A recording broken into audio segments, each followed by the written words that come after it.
بسم اللہ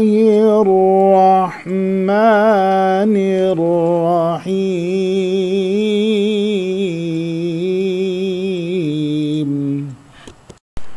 معزز سامعین السلام علیکم۔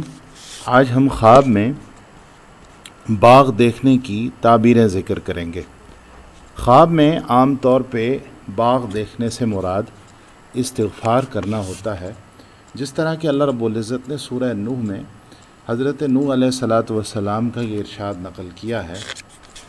کہ قُلْتُ اسْتَغْفِرُوا رَبَّكُمْ إِنَّهُ كَانَ غَفَّارًا، کہ میں نے ان سے کہا کہ تم اپنے رب سے استغفار کرو، بے شک وہ بڑا بخشنے والا ہے۔ اور استغفار کے فوائد بیان کرتے ہوئے ایک فائدہ یہ بیان کیا وَيُمْدِدْكُمْ بِأَمْوَالٍ وَبَنِينَ وَيَجْعَلْ لَكُمْ جَنَّاتٍ وَيَجْعَلْ لَكُمْ أَنْهَارًا، کہ اللہ رب العزت اس استغفار کی برکت سے تمہارے مالوں اور بیٹوں کے ساتھ تمہاری مدد کرے گا اور تمہارے لیے باغ بنائے گا اور ان میں نہریں بہائے گا۔ اگر کوئی شخص اپنے باغ کو پانی دے رہا ہو تو اس کا مطلب یہ ہے کہ وہ اپنی بیوی کے ساتھ پاس جائے گا اور اس سے مباشرت کرے گا۔ کسی نے اپنا باغ سوکھا ہوا دیکھا ہے تو اس کا مطلب یہ ہے کہ اس کی بیوی سے اس کی جدائی ہو جائے گی اور نکاح کا تعلق ختم ہو جائے گا، ہو سکتا ہے طلاق ہو جائے۔ کسی نے کوئی نامعلوم باغ دیکھا ہے جو اس کی جان پہچان کا نہیں ہے اور وہ اس میں داخل ہوا ہے اور اس نے دیکھا ہے کہ اس باغ کے پتے پھیلے ہوئے ہیں، ادھر ادھر پھیلے ہوئے ہیں، گرے ہوئے ہیں، تو علامت ہے کہ اس کو غم پہنچے گا۔ عام طور پہ باغ کی تعبیر بیوی یا عورت سے کی جاتی ہے، کیونکہ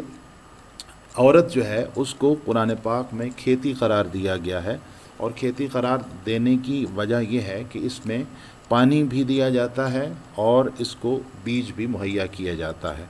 اور باغ بھی کھیتی کی طرح ہی ہے، تو باغ سے مراد عام طور پہ عورت لی جاتی ہے۔ اور باغ کے ساتھ عورت کو مناسبت یہ ہے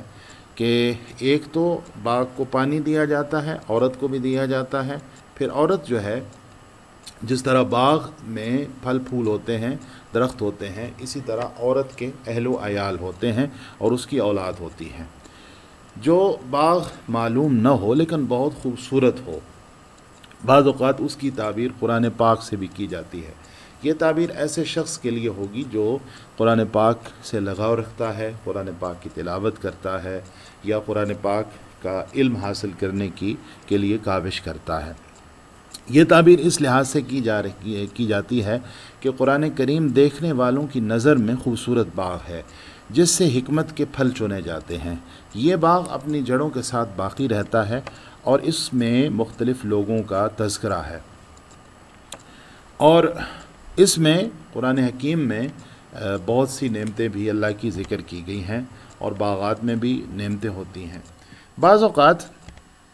باغ کی تعبیر جنت سے بھی کی جاتی ہے۔ جنت کی تعبیر اس لحاظ سے کی جاتی ہے کہ باغ کے لیے ایک نام عربی زبان میں جنت بھی استعمال ہوتا ہے۔ یہ تعبیر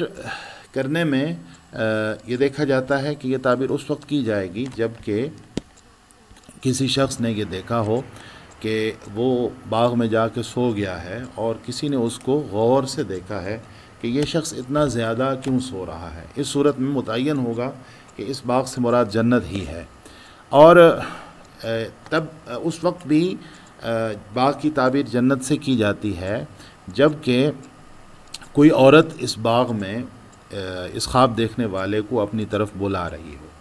یا یہ دیکھے کہ اس نے اس باغ میں سے دودھ پیا ہے، یا یہاں شہد کی نہر بہہ رہی تھی اور اس نے یہاں سے شہد کھایا ہے، یا مختلف قسم کے میوے تھے اور وہاں سے اس نے مختلف میوے کھائے ہیں، تو اس صورت میں باغ سے مراد جنت ہی ہوگی۔ بعض اوقات باغ سے مراد بازار بھی ہوتا ہے۔ بازار کی تعبیر باغ سے تب لی جاتی ہے جب کہ باغ کے اندر وہ لوگ ہوں جو بازار میں رہتے ہیں، بازار کے دکاندار وغیرہ، بندہ ان کو دیکھتا ہے تو اس سے مراد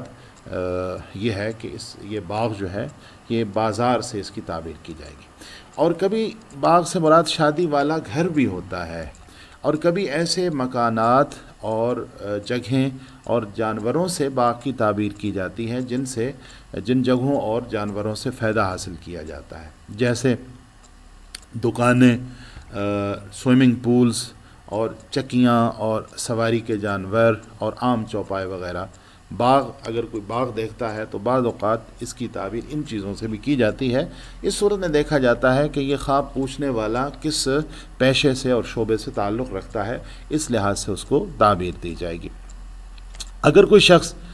اپنے آپ کو کسی باغ میں داخل ہوتا ہوا دیکھے اور وہاں یہ عجیب ماجرا دیکھے کہ کوئی نوکر یا مزدور باغ کی کسی چھوٹی سی نہر میں یا نالی میں پیشاب کر رہا ہے، یا کوئی شخص اس باغ کے کسی کنویں سے اپنے کھیت کو یا اپنے باغ کو سیراب کر رہا ہے، یا کوئی شخص یہاں